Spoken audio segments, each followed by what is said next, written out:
तो हमने पूजा कर ली है, देखिए पूजा हमने कर ली है और अब हम कहानी कहेंगे। तो मैंने कहानी की किताब रखती हूँ, उसमें सारे व्रत त्योहार होते हैं। तो अब मैं कहानी सुनाऊंगी सबको, आपको पूरे विधि विधान से। और ये चूड़ियाँ जो रखी इनकी भी कर ली है हमने। ये कलावा ले लिया, इसमें 7 धागे लगा लिए हैं। तो हमारी पूजा हो गई, अब हम कहानी कहेंगे।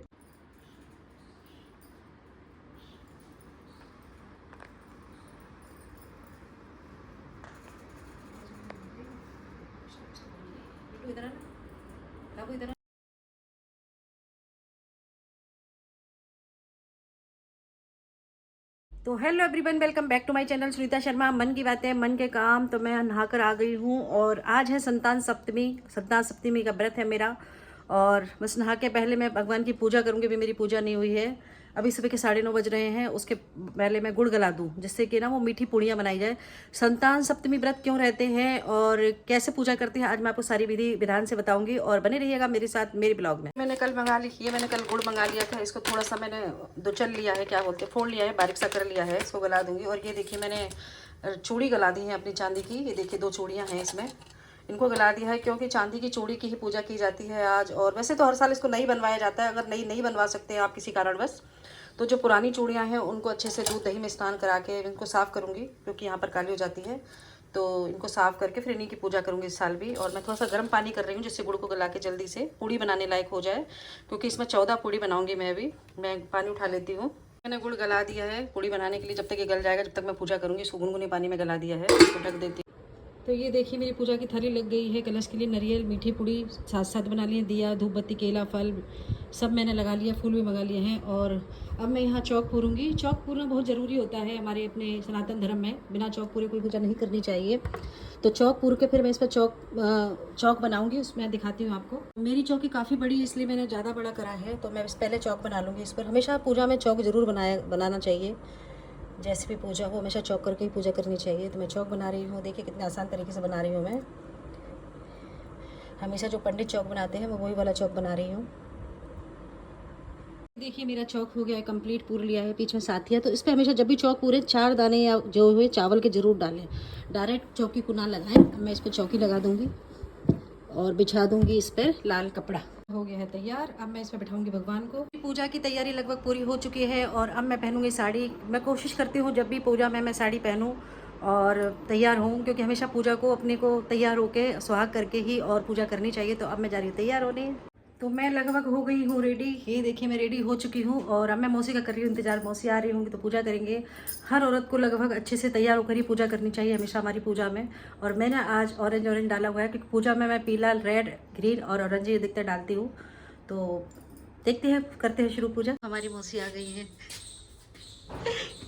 तो मौसी आ गई है। मौसी ग्वालियर में रहती है वैसे, लेकिन अब मेरे यहाँ रहेगी पूजा, क्योंकि कहानी सुनेंगे, पूजा नहीं कर पाएंगे, इनके स्वर चल रही है।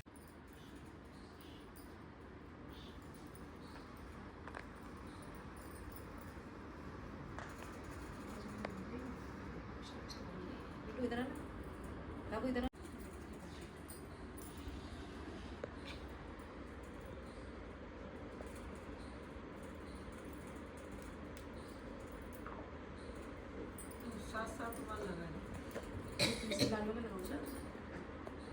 आधे तो पूरी नहीं बनाती इसलिए। हाँ,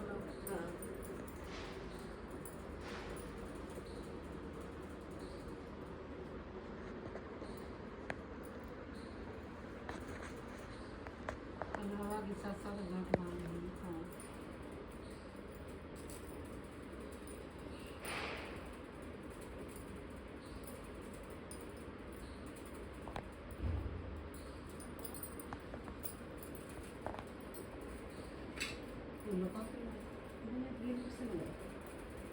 ऑनलाइन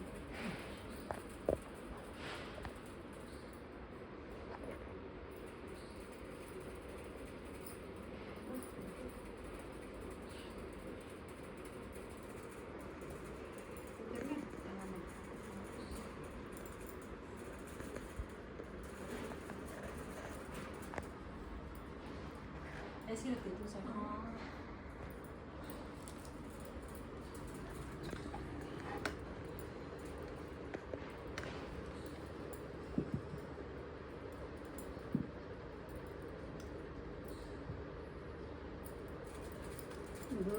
पूरी अच्छी बनी है।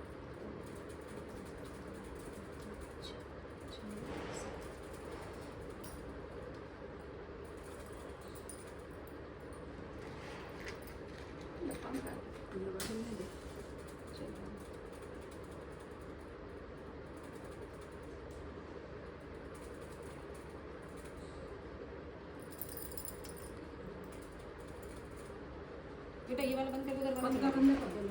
उधर वाला चला दो।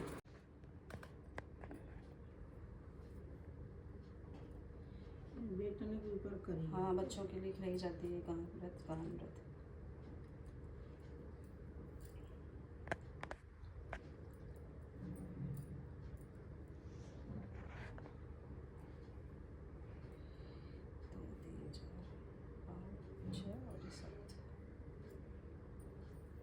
तुम अपना इस तरफ रख देना, मैं इधर रख रही हूँ। अच्छा, ठीक है।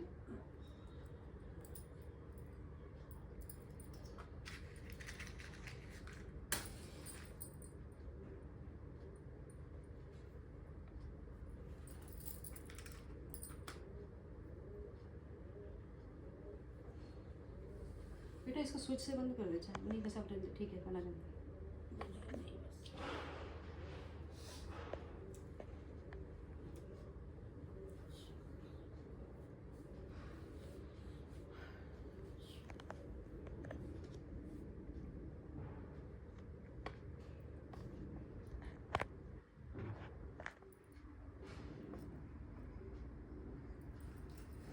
बोलो महादेव पार्वती की जय। संतान सप्तमी व्रत किया जाता है। एक बार की बात है, धर्मराज युधिष्ठिर और भगवान श्री कृष्ण बैठे वार्तालाप कर रहे थे। युधिष्ठिर ने पूछा, हे प्रभु, ऐसा कोई उपाय नहीं जिसके प्रभाव से मनुष्य सांसारिक झंझटों से ना उलझा रहे, बल्कि वह धनवान, सुखी और पुत्र वाला हो जाए। सुनकर प्रभु ने कहा, अवश्य क्यों नहीं, इसके लिए कथा सुनो। एक बार की बात है, लोमस ऋषि मथुरा में वासुदेव देवकी के यहाँ पहुंचे। वहां उनका आदर सत्कार हुआ। तब उन्होंने वासुदेव देवकी को एक कथा सुनाई जो इस प्रकार है।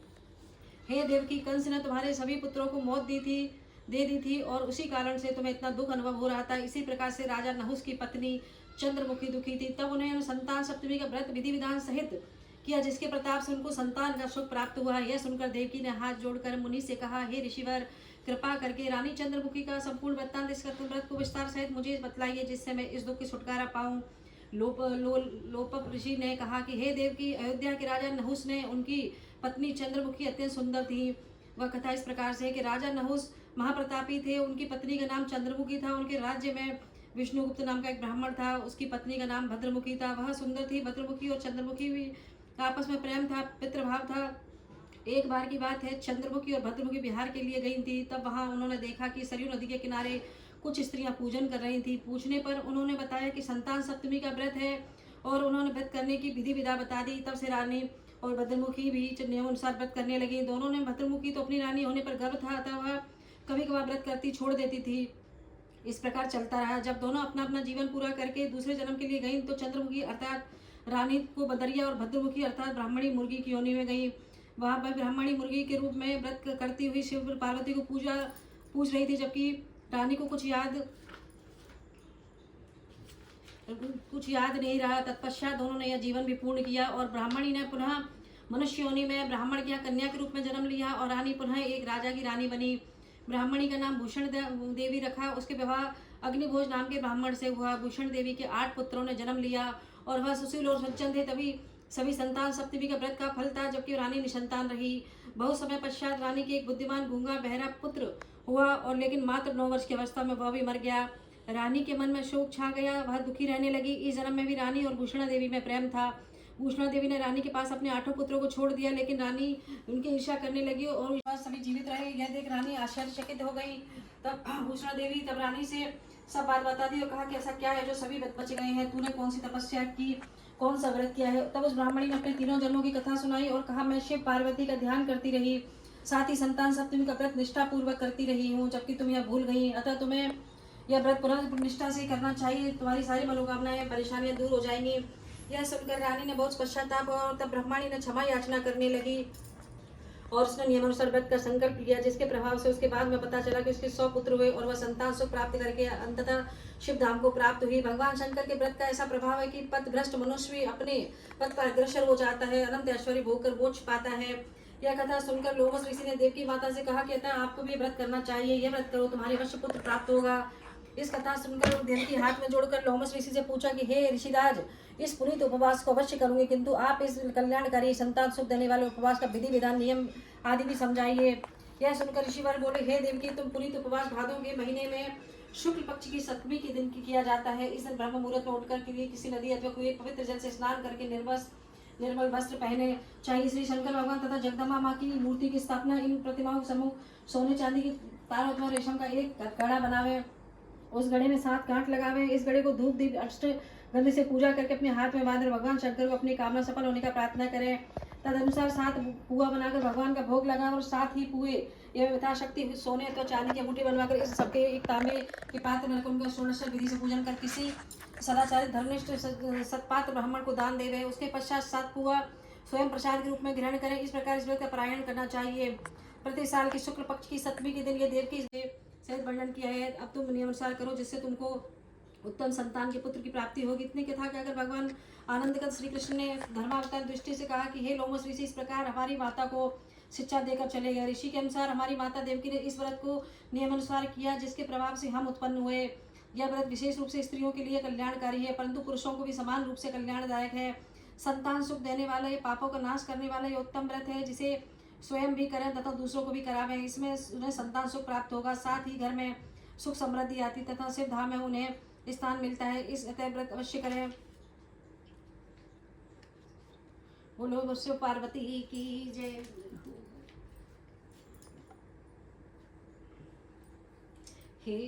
हे दया के सागर, दया के दास हो संतान दो, दीन बंधु दीन प्रार्थना को ध्यान दो। पुत्र बिन व्यर्थ जीवन भार सा लगता रहे, दीप जला के कल्प तरु प्रभु पुत्र शिक्षा दान दो। गृहिणी घर में बिलकती रही दिन आत्मज बिन, गोदी इसके जल्दी भर दो, पुत्र इच्छा दान दो। पाप जन्म विघ्न बाधा सब हर लो हरे, मेरे अनेक दुष्ट कृतों को और मत कुछ ध्यान दो। नहीं अवलंब मेरे सब कृपा तेरी बिन, रोते हुए आंसुओं को पोंछकर संतान दो।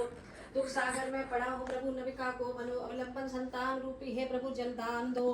पापी न मुझसे अन्य होगा, पाप तुमसा नहीं, आप हमसे दास पर दीन बंधु ध्यान दो। संतान भिक्षा मांगता कर जोड़ विनती हो, मुझ पर विकारी ध्यान दो।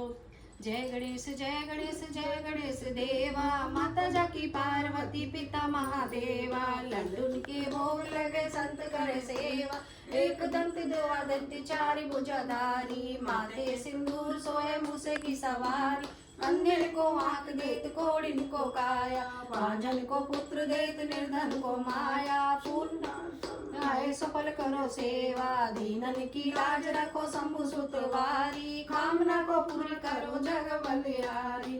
गणेश जय गणेश देवा, माता जाकी पार्वती पिता महादेवा। जय शिव ओंकारा सविता शिव ओंकारा, ब्रह्मा विष्णु सदा शिव गंगीधारा। ओम हर हर हर महादेव, एकानन चतुरानन पंचानन राजे, बोले पंचानन राजे। शासन करुणासन वृषवाहन साजे, ओम जय शिव ओंकारा। दो भुज चार चतुर भुज, दस भुज अति सोहे, बोले दस भुज अति सोहे। तीनों रूप निरखता, शिवजी का रूप निरखता, त्रिभुवन मन मोहे। ओम जय शिव ओंकारा, अक्षमाला वनमाला रुणमाला धारी, बोले रुणमाला धारी। त्रिपुरारी रमधारी, भोलानाथ भंडारी, करमाला धारी। ओम जय शिव ओंकारा, श्वेतांबर पीतांबर वाघांबर अंगे, बोले वाघांबर अंगे। सनकादिक करुणादिक भूतादिक संग, ओम जय शिव ओंकारा। हर में मर्द कमंडल चाक्र त्रिशूलधारी, बोले चाक्र त्रिशूलधारी। जग करता जग हरता, विश्वनाथ विराजे नंदी ब्रह्मचारी, बोले नंदी ब्रह्मचारी। हर हर महादेव हर हर महादेव हर हर महादेव। शिव समान दाता नहीं विष्णु लज्जा मेरी कर्पूर गौरम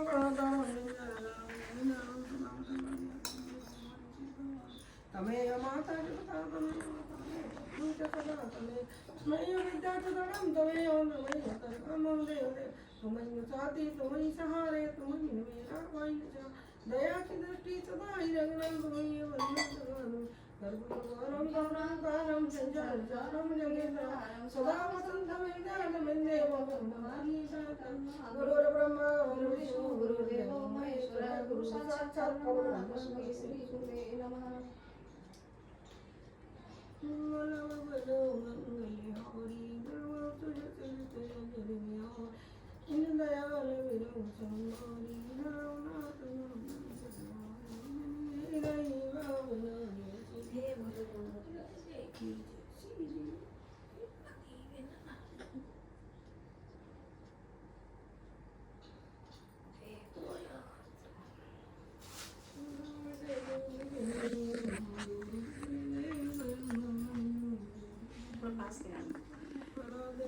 और हमारी पूजा हो गई है संपन्न। अब ये जो 7 भोग की पूड़ी है इनको मैं दूध या दही से खा सकती हूँ। ये वाली जो पूड़ी है इनको दूध या दही से खा सकती हूँ। और मौसी तो अपनी मेरे यहाँ खाती नहीं, तो मौसी अपने घर ही घर जाके खाएंगी। और हमारी पूजा अच्छे से संपन्न हो गई है। तो ये संतान सप्तमी व्रत जो है एक्चुअली बच्चों के लिए किया जाता है। और बच्चों की जो बच्चे जिनके बेटा नहीं होता वो बेटे प्राप्ति के लिए रहते हैं। बाकी जिनके जो बेटे हो चुके हैं उनकी संपन्नता, उनकी संस्कार, उनके बढ़ोतरी के लिए किया जाता है। तो हर औरत को संतान सप्तमी का व्रत रहना चाहिए। और जो चांदी की जो कड़ी की पूजा करी थी उनको हम हाथ में पहन लेते हैं पूजा करने के बाद।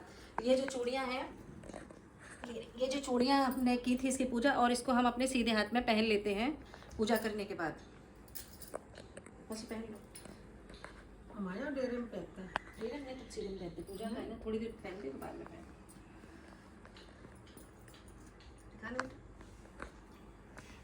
तो ये हमारी संतान सप्तमी की हो गई है पूजा संपन्न। और मैंने मौसी ने कहानी सुनने के लिए, उसकी कहानी सुनने से भी वही फल मिलता है।